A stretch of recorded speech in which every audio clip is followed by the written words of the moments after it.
Na tafadhali tuketi mbele uwepo wa Bwana. Napenda nimshukuru Mungu Baba yangu wa mbinguni kwa nafasi ya kuwepo katika madhabahu hii asubuhi leo. Namshukuru Kristo mjenzi na kichwa cha kanisa.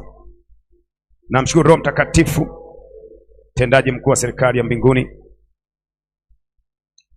Namshukuru Mungu kwa ajili ya kila mmoja mmoja ambaye amekuwepo, amekuwa sehemu ya ibada hii ya leo. Tuko katika mwezi wa Aprili, na kama ilivyo kawaida kwenye madhabahu hii, kila mwezi tuna neno letu la kinabii. Na neno letu la kinabii katika mwezi huu wa Aprili linatoka kwa Korinto wa pili, barua ya pili kwa Korinto, barua ya Mtume Paulo ya pili kwa Korinto, sura ya 12 na mstari wa 9. Biblia inasema, naye akaniambia, neema yangu ya kutosha.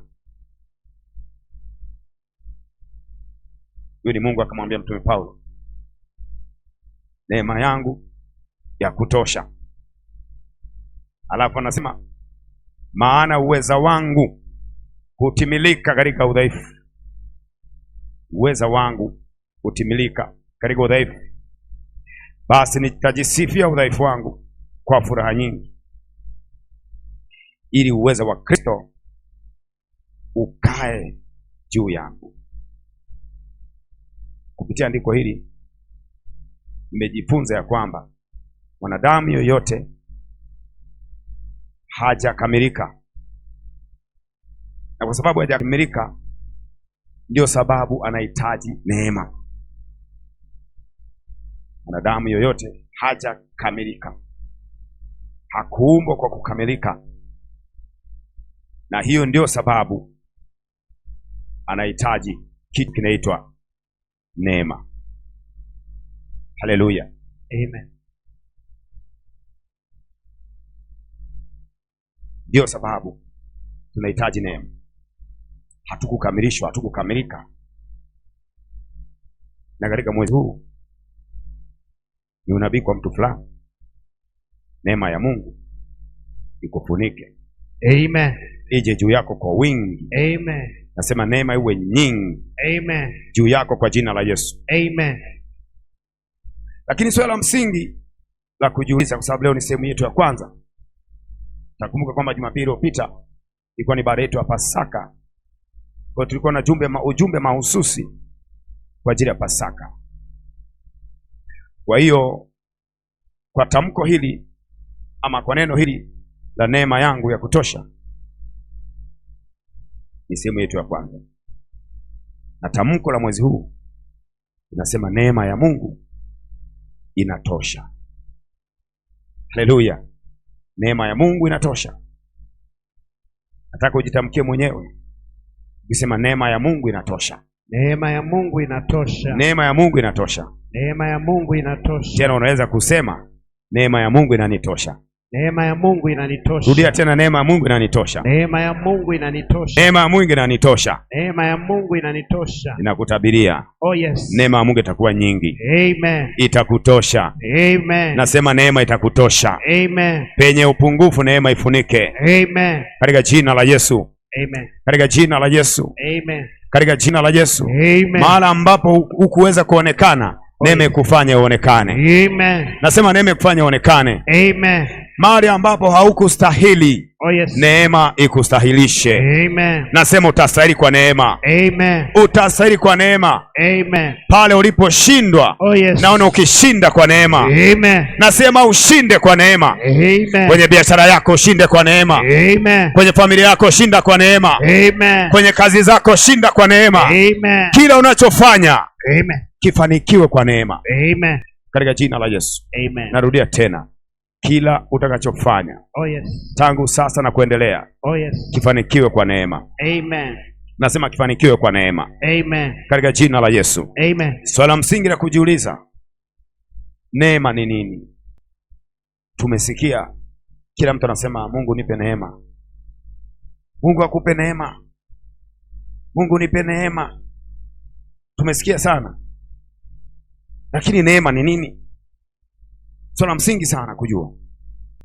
Neema ni nini? Namba moja, neema ni rehema za Mungu juu ya mwanadamu. Jambo la kwanza, neema ni rehema za Mungu juu ya mwanadamu. Haleluya, Amen.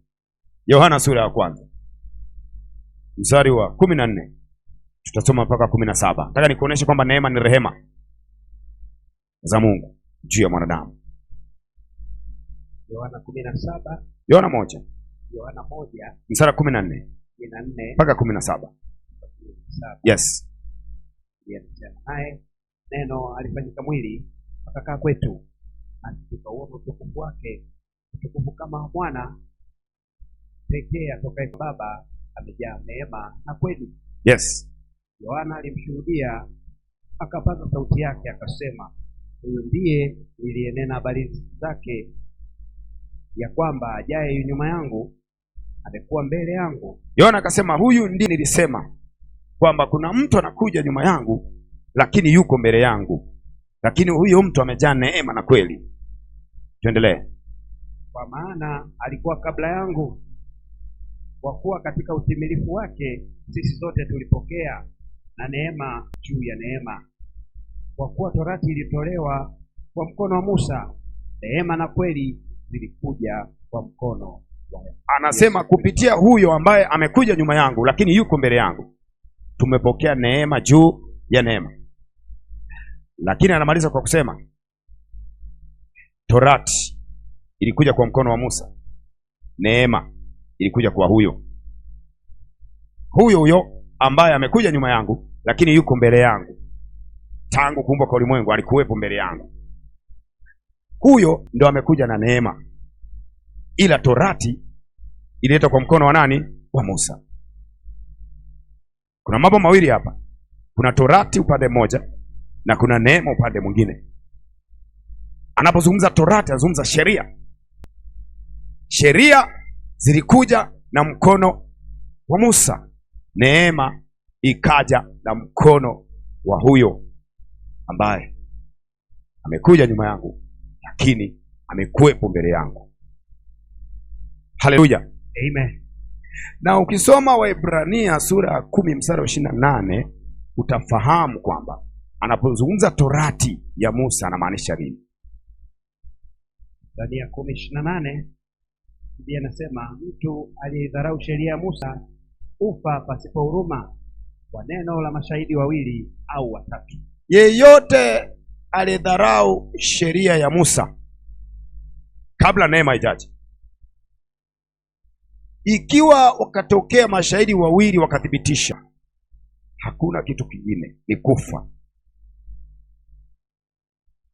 Yeyote aliyedharau sheria ya Musa wakatokea mashahidi wawili wakathibitisha, kinachofuata ni kifo. Sasa baada ya hii neema kuja, siku moja wakaja Mafarisayo na walimu wa sheria, Farisayo na Masadukayo, wakaja na mwanamke mmoja wamemkamata akifanya uzinzi. Wakasema, mwalimu, kwa sheria ya Musa anapaswa kuuawa, wewe unasemaje? Mwenye neema huyu anaulizwa kwa sheria ya Musa. Sasa kumbuka Yohana 1:17 tumesema sheria imekuja kwa mkono wa nani? Neema imekuja kwa mkono wa nani? Yesu Kristo. Akamuuliza, mwalimu, huyu tumemkamata akizini, kwa sheria ya Musa anapaswa kuuawa, wewe unasemaje? Yesu akatafakari, sababu yeye ndo neema na ameleta neema. Ingawa neema haikuja kutangua torati, imekuja kuboresha torati. Akasema, ambaye hana dhambi moyoni mwake awe wa kwanza kurusha jiwe. Alafu akainama chini akawa anaandika kwa kidole. Alipokuja kuinuka, wote wameondoka wale washtaki.